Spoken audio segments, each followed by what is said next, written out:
افلا یتدبرون القرآن، تدبر قرآن، مولانا امین احسن اصلاحی۔ سورہ الحدید، آگے آیات 16 تا 24 کا مضمون۔ حصہ دوم۔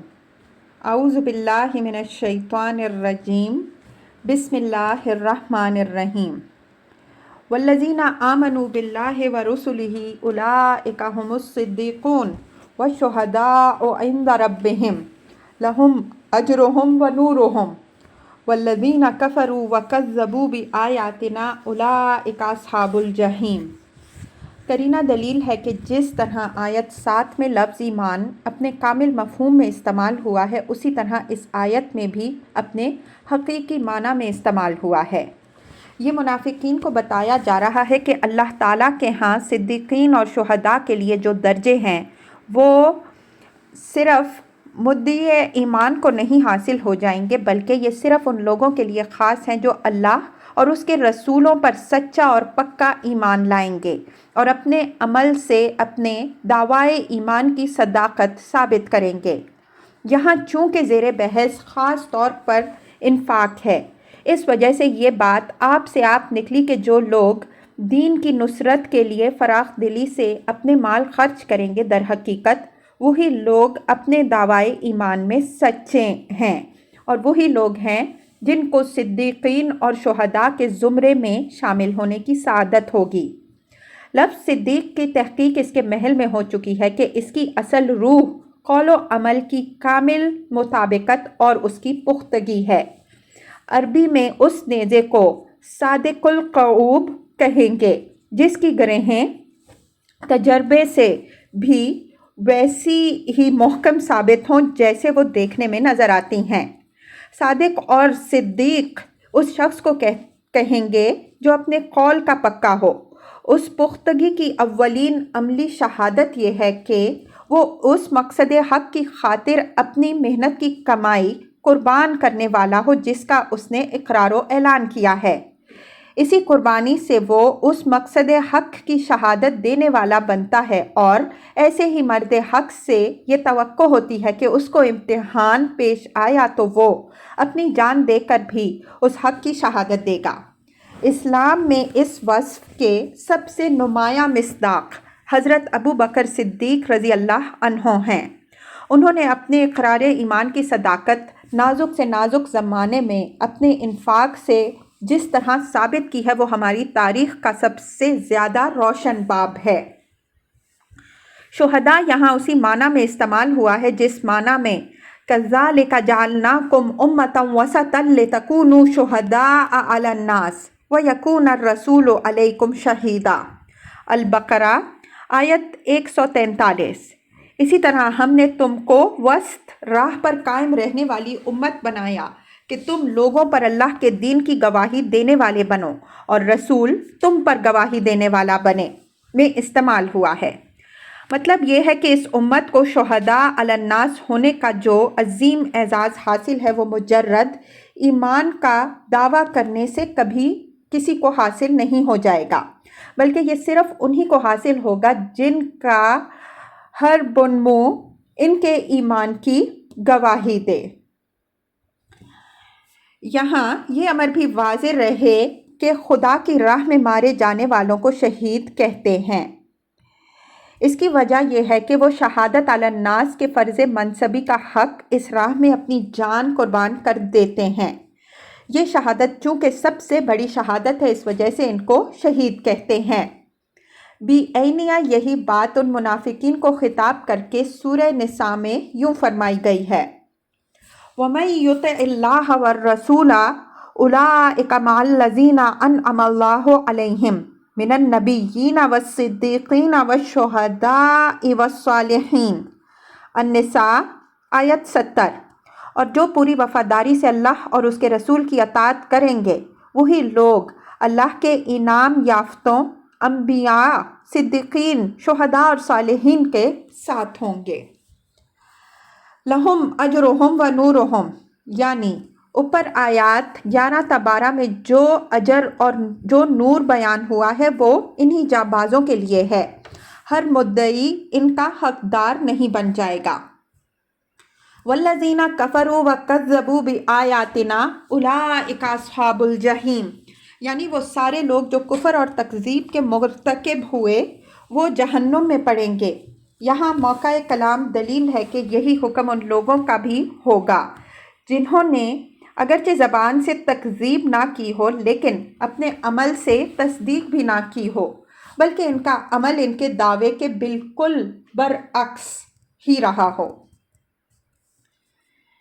اعلموا انما الحیاۃ الدنیا لعب ولہو وزینۃ وتفاخر بینکم وتکاثر فی الاموال والاولاد کمثل غیث اعجب الکفار نباتہ ثم یہیج فتراہ مصفرا ثم یکون حطاما وفی الآخرۃ عذاب شدید ومغفرۃ من اللہ ورضوان وما الحیاۃ الدنیا الا متاع الغرور۔ یہ ان مال پرست منافقین کو تذکیر و تنبیہ ہے کہ اس دنیا کی زندگی یعنی لہو و لعب، زینت و آرائش کا شوق، مال و اولاد کی تکثیر کی بھاگ دوڑ اور معیار زندگی اونچا کرنے کا باہم مقابلہ، جن میں جو تم ہر وقت ڈوبے رہتے ہو، یہ کوئی خوش انجام سرگرمی نہیں ہے۔ اس کی مثال بالکل ایسی ہے کہ بارش اچھی سی ہو جائے جس سے فصل لہلہا اٹھے اور اس کو دیکھ کر ناشکرے لوگ پھولے نہ سمائیں، لیکن پھر اس پر کوئی ایسی افتاد آ پڑے جو سوکھ کر زرد ہو جائے اور پھر ریزہ ریزہ ہو جائے۔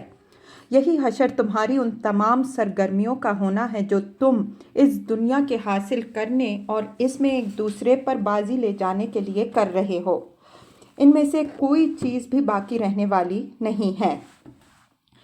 وَفِي الْآخِرَةِ عَذَابٌ شَدِيدٌ وَمَغْفِرَةٌ مِّنَ اللَّهِ وَرِضْوَانٌ وَمَا الْحَيَاةُ الدُّنْيَا إِلَّا مَتَاعُ الْغُرُورِ، یعنی تم نے اپنی نادانی سے اس دنیا کی لذات کو زندگی کا مقصود اور اپنی تمام مساعی کا حاصل اور گول قرار دے رکھا ہے، حالانکہ یہ دنیا محض ایک سرمایہ غرور اور دھوکے کی ٹٹی ہے۔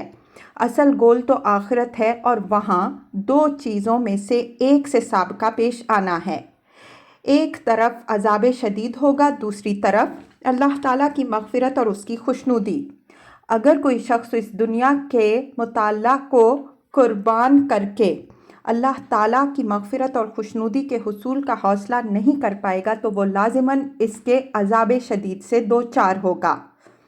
اس آیت میں تالیف کلام عام مفسرین کے نزدیک تو اس طرح ہے کہ وہ انما الحیات الدنیا کو مبتدا اور اس کے بعد کی ساری عبارت کو خبر قرار دیتے ہیں، لیکن میرے نزدیک انما الحیات الدنیا کے بعد لعب ولہو وزینۃ وتفاخر بینکم وتکاثر فی الاموال والاولاد کے الفاظ بطور بدل بیان آئے ہیں، اور کمثل الغیث الآیہ اس مبتدا کی خبر ہے۔ اس اسلوب کلام کی مثالیں قرآن مجید میں بہت ہیں، مثلاً لَنَسْفَعًا بِالنَّاصِیَۃِ نَاصِیَةٍ کاذِبَةٍ خاطئہ، سورہ علق آیات 15 تا 16۔ ہم اس کی چوٹی پکڑ کر گھسیٹیں گے، جھوٹی، نابکار، گنہگار چوٹی۔ اس تالیف کلام سے معنی میں بڑا فرق پیدا ہو جائے گا۔ مفسرین کے نزدیک تو آیت کا مطلب یہ ہے کہ یہ دنیا کی زندگی محض لہو و لعب، زینت و آرائش اور تفاخر و تکاثر ہے۔ میرے نزدیک مطلب یہ ہے کہ دنیا کی زندگی یعنی لہو و لعب، زینت و آرائش اور تفاخر و تکاثر کی تمثیل یوں ہے جس طرح مفسرین کی تاویل کی روح سے یہ دنیا اور اس کی زندگی بحیثیت مجموعی ایک قابل نفرت و لعنت چیز ٹھہرتی ہے، اور اس سے اسی رہبانی تصور کی تائید نکلتی ہے جس کی قرآن نے پوری شدت سے آگے اسی سورہ میں تردید کی ہے، اور اگر وہ تاویل لی جائے جس کی طرف ہم نے اشارہ کیا ہے تو اس سے دنیا بحیثیت مجموعی نہیں بلکہ اس کا صرف وہ پہلو قابل نفرت قرار پائے گا جس پر کفار و منافقین ریجھتے ہیں اور جو ان کو جہنم میں لے جانے کا سبب بنتا ہے۔ فلسفہ دین کے نقطۂ نظر سے غور کیجیے تو معلوم ہوگا کہ یہ دنیا اور اس کی زندگی بجائے خود لعنت نہیں ہے، بلکہ اس کے لعنت یا رحمت ہونے کا تعلق انسان کے رویہ سے ہے۔ اگر انسان ان حدود کے اندر زندگی گزارے جو اللہ تعالیٰ نے مقرر فرمائے ہیں تو اس دنیا کی حیات چند روزہ اس کے لیے آخرت کی ابدی بادشاہی کی ضامن ہے، اور اگر وہ ان حدود سے بے پرواہ ہو کر اس کو خود معبود بنا بیٹھے اور اس کی لذتوں میں کھو جائے تو یہ اس کے لیے ابدی لعنت بن جاتی ہے۔ اس آیت میں اس کے اسی پہلو سے ہوشیار کیا گیا ہے۔ آیت میں لفظ کفار بھی قابل غور ہے۔ اس کے معنی مفسرین نے عام طور پر زراع یعنی کسانوں کے لیے ہیں، لیکن دل اس پر نہیں جمتا۔ اس کی وجہ یہ ہے کہ یہ لفظ اس معنی میں معروف نہیں ہے۔ زیادہ سے زیادہ یہ کہہ سکتے ہیں کہ یہ جس مادہ سے ہے اس کے اندر یہ معنی لینے کی گنجائش بھی ہے، لیکن محض اتنی بات ایک ایسے لفظ کو جو ایک اصطلاح کی حیثیت سے ایک خاص مفہوم میں قرآن میں کثرت سے استعمال ہوا ہے، ایک ایسے شاذ معنی میں لینے کے لیے کافی نہیں ہے جس معنی میں اس کی کوئی اور مثال قرآن میں نہیں ہے۔ سورہ فتح کی آیت فَاسْتَوَىٰ عَلَىٰ سُوقِهِ يُعْجِبُ الزُّرَّاعَ لِيَغِيظَ بِهِمُ الْكُفَّارَ آیت 29۔ بس وہ کھیتی اپنے تنوں پر کھڑی ہو گئی، کسانوں کے دلوں کو لبھاتی ہوئی کہ ان سے کافروں کے دل آزردہ ہوں۔ میں دونوں لفظ اپنے اپنے خاص معنوں میں استعمال ہوئے ہیں، جس سے معلوم ہوتا ہے کہ یہ دونوں اپنے معنی میں معروف و متعین ہیں۔ اس وجہ سے میرا ذہن اس طرف جاتا ہے کہ یہاں کفار اپنے اصل مفہوم ہی میں ہے، چونکہ اس تمثیل میں پیش نظر منکرین آخرت ہی کے رویے کو نمایاں کرنا ہے۔ اس وجہ سے فرمایا کہ اس دنیا کی عارضی رونقیں منکرین آخرت کے دلوں کو لبھا لیتی ہیں، وہ انہی کے اندر پھنس کر رہ جاتے ہیں اور بالآخر اس عذاب سے دوچار ہوتے ہیں جو اس قسم کے محروم القسمت لوگوں کے لیے مقدر ہے۔ یہ امر یہاں ملحوظ رہے کہ تمثیل و تشبیہ میں بعض اوقات ایسے الفاظ داخل کر دیے جاتے ہیں جن سے مقصود ان لوگوں کی طرف اشارہ کرنا ہوتا ہے جو اس تشبیہ یا تمثیل میں پیش نظر ہوتے ہیں۔ اس طرح کی بعض چیزوں کی طرف ہم پیچھے اشارہ کر چکے ہیں، ان پر نگاہ رکھنا ضروری ہوتا ہے، ورنہ تشبیہ یا تمثیل کا اصل حسن ظاہر نہیں ہوتا۔ یہاں یہ لفظ استعمال کر کے ان لوگوں کا سراغ دے دیا گیا ہے جو تمثیل میں پیش نظر ہیں۔ سابقوا الی مغفرۃ من ربکم وجنۃ عرضھا کعرض السماء والارض اعدت للذین آمنوا باللہ ورسلہ ذلک فضل اللہ یؤتیہ من یشاء واللہ ذو الفضل العظیم۔ اوپر کی آیت میں بتایا ہے کہ اہل کفر کی بھاگ دوڑ اور ان کا تکاثر و تفاخر تو بس اسی دنیا کی عارضی اور فانی مطلوبات و مرغوبات کی راہ میں ہیں۔ وہ ان سے آگے جانے کا حوصلہ اپنے اندر نہیں رکھتے، لیکن اہل ایمان کا نصب العین اپنے رب کی مغفرت اور اس کی خوشنودی ہونا چاہیے، اور اس دنیا کی تنگ نائے کی جگہ انہیں اس جنت کے حصول کے لیے ایک دوسرے پر سبقت لے جانے کی کوشش کرنی چاہیے، جس کا طول و عرض آسمانوں اور زمین کے طول و عرض کے برابر ہے، اور جو ان مومنین صادقین کے لیے اللہ نے تیار کر رکھی ہے جو اللہ اور اس کے رسولوں پر سچا اور پکا ایمان رکھنے والے ہیں۔ لفظ عرض یہاں قرینہ دلیل ہے کہ طول و عرض یعنی وسعت و پہنائی کے مفہوم میں ہے، اور سما جنس یعنی سماوات کے معنی میں ہے۔ چنانچہ دوسرے مقام میں یہی مضمون جمع کے لفظ سے بیان ہوا ہے۔ وَسَارِعُوا إِلَىٰ مَغْفِرَةٍ مِّن رَّبِّكُمْ وَجَنَّةٍ عَرْضُهَا السَّمَاوَاتُ وَالْأَرْضُ آل عمران آیت 133۔ اور مسابقت کرو اپنے رب کی مغفرت اور ایک ایسی جنت کے لیے جس کی وسعت آسمانوں اور زمین کی مانند ہوگی۔ اعدت للذین آمنوا باللہ ورسلہ یعنی اس کو بہت دور کی چیز نہ سمجھو، یہ اللہ اور اس کے رسولوں پر ایمان لانے والوں کے لیے تیار کی ہوئی موجود ہیں۔ جو ہی اس دنیا کا امتحان ختم ہوا، ہر ایک کے سامنے اس کی جنت بے نقاب ہو جائے گی۔ اور اس بات پر بھی تعجب نہ کرو کہ چند دنوں کی نیکیوں کے صلے میں اللہ تعالیٰ ہر ایک کو ایک ایسی ناپید اکنار جنتیں دے گا۔ اللہ بڑے فضل والا ہے، وہ جس کو چاہے بخشے، اس کے پاس کسی چیز کی کمی نہیں ہے۔ ما اصاب من مصیبت فی الارض ولا فی انفسکم الا فی کتاب من قبل ان نبرأها ان ذلک علی اللہ یسیر۔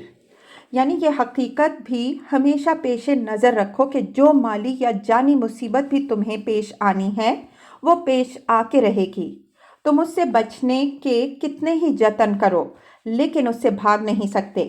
ہر دکھ اور سکھ اللہ تعالیٰ نے پہلے سے ایک کتاب میں لکھ رکھا ہے، اور یہ کسی کے امکان میں نہیں ہے کہ وہ نوشتہ تقدیر کو بدل سکے۔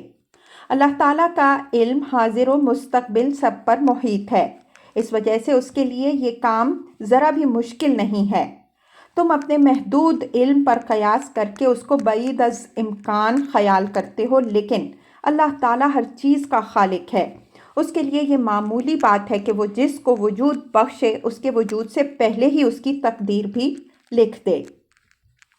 یہاں دعوت انفاق کے ذیل میں اس نقطہ کی وضاحت اس وجہ سے ضروری ہوئی کہ اللہ تعالیٰ کی راہ میں انفاق کے مال و جان سے جی وہی لوگ چراتے ہیں جو اس غلط فہمی میں مبتلا ہوتے ہیں کہ ان کو جو مال حاصل ہوتا ہے وہ ان کی اپنی تدبیر سے حاصل ہوتا ہے، اور جو زندگی عطا ہوئی ہے اس کے محافظ وہ خود ہیں۔ اس طرح کے لوگوں کی غلط فہمی دور کرنے کے لیے فرمایا کہ مال اللہ تعالیٰ کا عطیہ ہے، اس وجہ سے یہ انتہائی نادانی ہے کہ اس کو خدا سے بچانے کی کوشش کی جائے۔ جو چیز خدا ہی کی بخشش سے ملی ہے اس کو کوئی خدا سے کس طرح بچا سکتا ہے؟ اگر وہ اللہ کے حق میں بخالت کرے گا تو ہو سکتا ہے کہ اللہ تعالیٰ جب چاہے کوئی آفت بھیج کر اس کا مال چھین لے۔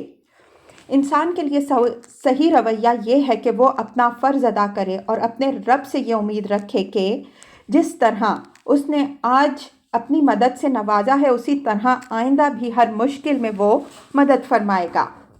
قرآن کے دوسرے مقامات میں منافقوں اور بخیلوں کا یہ کردار بیان ہوا ہے کہ وہ خدا کی راہ میں خرچ کرنے سے اس اندیشہ سے جی چراتے ہیں کہ کل کو اگر کوئی افتاد پیش آئی تو کیا بنے گا۔ گویا وہ اپنی بخالت کو آئندہ پیش آنے والی مشکلوں اور گردشوں کا علاج سمجھتے ہیں، حالانکہ جو کچھ پیش آنا ہے وہ اٹل ہے۔ اس کا علاج خدا سے بخالت نہیں بلکہ اس کی راہ میں انفاق اور اسی پر توکل ہے۔ فی الارض سے اشارہ ان مالی قسم کی آفتوں کی طرف ہے جو زمین کی پیداوار کو لاحق ہوتی ہیں، اور فی انفسکم سے وہ تکلیفیں اور مصیبتیں مراد ہیں جو جسم اور جان کو لاحق ہوتی ہیں۔ اس دنیا میں انسان کو جو آزمائشیں بھی آتی ہیں انہی دونوں راہوں سے پیش آتی ہیں۔ فرمایا کہ ان دونوں ہی راہوں سے جو کچھ بھی پیش آنے والا ہے وہ پہلے سے اللہ تعالیٰ کے ہاں نوشتہ ہے۔ اس وجہ سے انسان کے لیے نہ یہ جائز ہے کہ وہ اپنے رب سے مال چرائے، اور نہ یہ جائز ہے کہ وہ اس سے اپنی جان چرانے کی کوشش کرے۔ اس میں سے کوئی چیز بھی وہ خدا سے بچا سکنے پر قادر نہیں ہے۔ انہی منافقین کو خطاب کر کے قرآن میں دوسری جگہ فرمایا ہے کہ آج تم خدا کی راہ سے جی چراتے اور موت سے ڈرتے ہو، لیکن موت کا جو وقت مقرر ہے وہ اس وقت آ کر رہے گا، اور تم کتنے ہی محکم کلوں میں کے اندر چھپ کے بیٹھو لیکن وہ تم کو ڈھونڈ لے گی۔ فی کتاب سے مراد وہ کتاب ہے جس میں اللہ تعالیٰ نے ہر شخص کی تقدیر رقم فرما رکھی ہے۔ اس کو لوح محفوظ سے بھی تعبیر فرمایا گیا ہے، اور اس سے مراد در حقیقت علم الہی ہے۔